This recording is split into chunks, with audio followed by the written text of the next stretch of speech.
Welcome, ladies and gentlemen. I hope you're all doing well, and today, my friends, we're back with the Tomb Kings vs. Wood Elf showdown. It's going to be Cetra the Imperishable on his Sphinx facing off against the mighty Tree Man. Going to be a man of the tree. Now, as far as my build goes, in the front, going to be a Tomb Guard battle line, which are actually quite good against the Wood Elves. They have Silver Shields, so pretty hard to focus fire with missiles, and obviously do quite well in trading with Wood Elf infantry. I think against Dryads, they win pretty decisively. 33-25-34 against 32-41-42.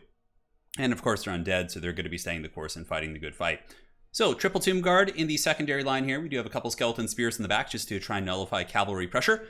2 Carrion just to scout things out. Actually, against Wood Elves like Way Watchers, Waystalkers, you really do need Carrion to like see where things are and be able to kind of make your informed decisions.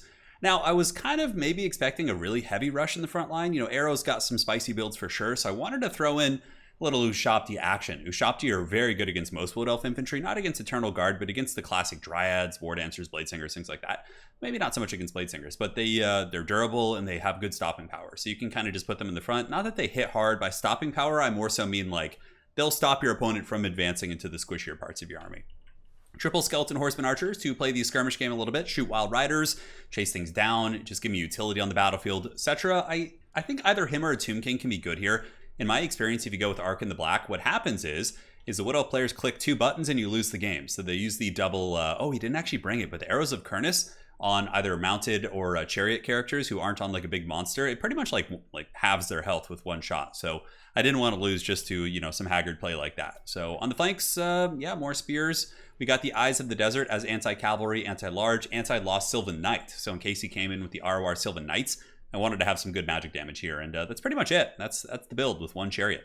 Now for Arrow Krastic, the great ever-chosen champ, he's got Wild Riders on both sides, looking to control the battlefield and maybe hammer into my Tomb Guard. Wild Rider's actually quite good against Tomb Guard, and this is on the Cavalry beta.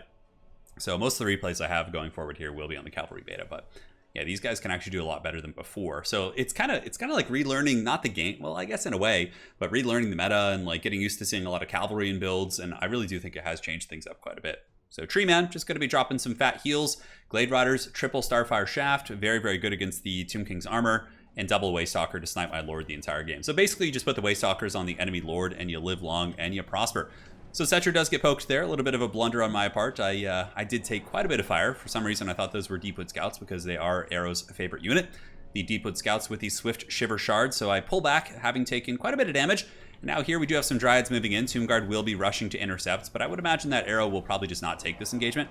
He doesn't have to, right? And that's the thing. A lot of people just take engagements if it's offered to them, but really if you have the speed and you're winning in other aspects of the battle, not taking those engagements can be a huge victory for you. Now, Chariot screaming in there, able to get some nice damage against the Dryads. We don't take out any models, but we do good HP damage. In the meantime, my Skeleton Horsemen are just kind of shooting into the loose Dryads on the flanks, preparing to deal with the Wild Riders. And now we got a big blob fight. So Cetra is going to be fighting here. We got Spears backing us up. Eyes of the Desert will be repositioning, and you can see Usirian's incantation going down. I meant to use that on the Wild Riders, but you know, we do get a little bit of damage on the Glade Riders there.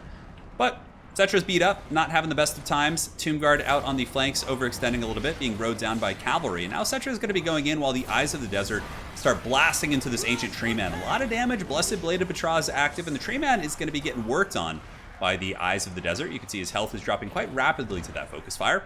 Here, some of my Skeleton Horseman Archers were caught. A little bit of a tragedy there by the Wild Riders, but the other ones are going to be kiting backwards and hopefully picking those units off. And the big pit fight continues to, stay underway here, as the Jaff's incantation of Cursed Blades does give us anti-large, allowing Cetra to get some nice hits on the Ancient Tree Man. And seeing all of his disruptive archers, I figured now was probably the best time to sacrifice a couple carrion to maybe shut those bad boys down. The main thing is really keeping the Eyes of the Desert shooting, because if we can kill the Tree Man and Cetra can live, I think we'll be in a pretty good position to win this game. However, there still is the Waystalker problem. The Waystalkers are back here getting some nice pot shots. The Tree Man is wavering very, very low. Ushabti and Tomb Guard just kind of grinding there. Won't be particularly good. But the Skeleton Horseman Archers, paying some big dividends here as they do kite away from the Wild Riders.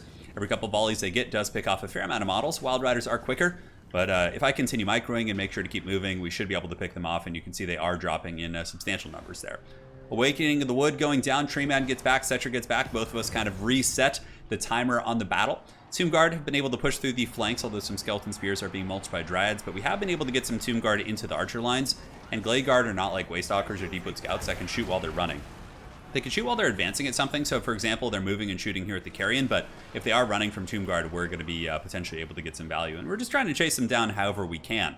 But I would say the Wild Riders from Arrow have been really, really good. They've been able to really just hammer down most of my infantry. The entire game, he was bouncing back and forth with his Reindeer squad and just punishing my Tomb Guard. And the entire time, I've been trying to get the Eyes of the Desert in position to start shooting at that Tree Man again. He's very low, but so too is Cetra. Cetra's got 1.5k, 2.4 on the Tree Man, and the double Waystalkers are just constantly putting damage on Cetra. And even if it's not very much, because they don't have the best AP, it's really adding up here in the later stages of the match. As the Eyes of the Desert position, we break the Dryads in the back. The Wild Riders here also get picked apart by the Skeleton Horseman Archers, which is nice. We get a new Shopti summon on top of the Archers here, but having Cetra, not only my caster, but very expensive Lord, which costs like 3,000 gold or something absurd like that, go down, is too much for the bounce power to handle. I mean, other aspects of the battle are going okay, like the mobility here. The Tomb Guard are still amongst his back line, causing some problems, but his Tree Man is healing and still generating a ton of value. So overall, the Tree Man really was the punisher here this game. Eyes of the Desert ripping some nice shots into the Tree Man, but that probably will be too much. Without Cetra here, my army begins to fall apart. And the Wood Elves honestly have a lot of meat left. They have their cavalry, the Wild Riders with shields, and those various other units really just giving me a ton of grief. So that is it. GG, well played, Arrow. It was a fun match for sure. And I hadn't seen the power of the cavalry like that in quite some time. I don't know if the beta made any difference or if it was just his really good cavalry play, but overall they were very disruptive. 1,000 value here. 800 here, not like crazy good value, but I would imagine his archers did the heavy lifting. Let's go ahead and check. Yeah, 1,000, 1,500, and 1,400. So I suppose it was the archers here. Now, very interesting thing about his build, he didn't bring Arrows of Kurnus, which is the reason why I don't bring artillery here. Because if you bring artillery, you just get blasted. Normally, you would love to bring artillery against the Wood Elves. I don't know if that's like a meta thing or maybe he just forgot, but overall, I like the build. I thought it was okay. I wanted to experiment with like a bigger Lord because Arkan always gets sniped in my games and I just get frustrated. So I was like, let's try someone bigger and tankier. But in the end, it just was not worth it. Probably going for like a basic Tomb King would have been better. And the build was okay. It could have beaten like a Wood Elf Rush, I think, like a dedicated Wood Elf Rush. But this, had a fair amount of missiles, a fair amount of sniping still.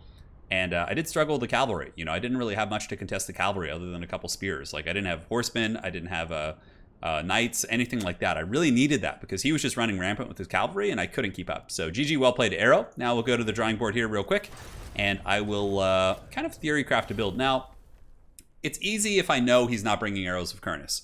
In terms of Lord choices, Khalida could work.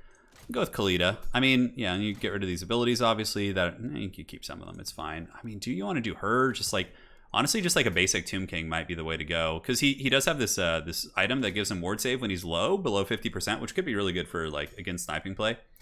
Get rid of Reanimate and just keep the other abilities. Like, so that, like, Cetra, like, costs, like, 3,000 plus.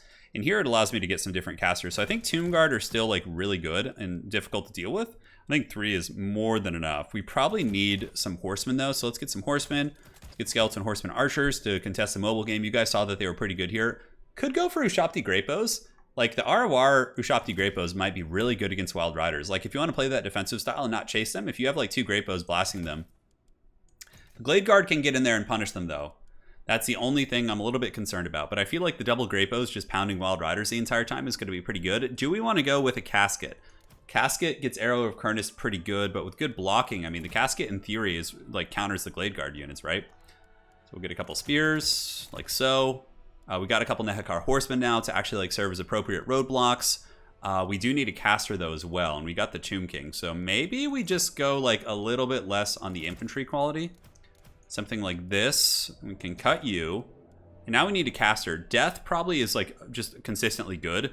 Light isn't bad just for the nets, but I think Death is probably just the way. In case they do go with the ROR Sphinx, I think I would want to have that. You could just go with a Spirit Leecher. Putting him on horse is basically a death sentence, so you got to put him on foot, unfortunately. Because the Waystalker Arrow of Kurnus will just, like, literally two-shot him if he's on horse. It's so stupid. They need to change that. But, yeah, I think that looks okay. The front line's a little bit weaker, but we've got Horsemen. We got the double Ushapti Great Bow. This is, like, a defensive. Part of me almost wants to cut this one Ushapti Great Bow and just, like, bank on the other one to do most of the heavy lifting. In terms of, like, dealing with SEMs, like, big tree people, you have the Tomb King. You have this guy. The Skeleton Horseman Archers can do some mobile contesting. I still feel like we're a little bit weak in that department. But you have to kill those archers, and a Casket of Souls is more than equipped to do with that. If you can, like, protect it from being sniped and, like, kind of have it more deep offset, I think that's good. Maybe 2 of these. Let's get a Carrion mixed in there. And against Rush, I feel like we're okay. Tomb King plus Tomb Guard probably could hold back a Rush like relatively effectively. Maybe like one Chariot too would be nice. Man, there's like so many things I feel like I need here. Yeah, like let's get one Chariot. That's 800 gold. We can probably cut some ability here. The Curse isn't bad. I Will Be Done isn't terrible either, but I guess we could get away with not bringing that. How do I like this build? Okay, so anti-Rush is covered. We got him. We got him. The double Great Bow is the one thing I'm kind of on the fence about. Like, part of me is like, maybe we just get like a big Necropolis Knight, like a shielded variant, like to fight off the cavalry and also to like be able to push, but it does give him another big target. I do like this. I think this could work. It depends on how well you can protect the casket. If you can like put the Tomb King in front of the casket so they can't Arrow of Kurnus it, I think that would be a huge play that might win you the game. But anyways, let me know your thoughts, guys. I'd be really interested. So take care of yourselves. We'll see you next time. That's it for now. And more videos coming soon. Cheers.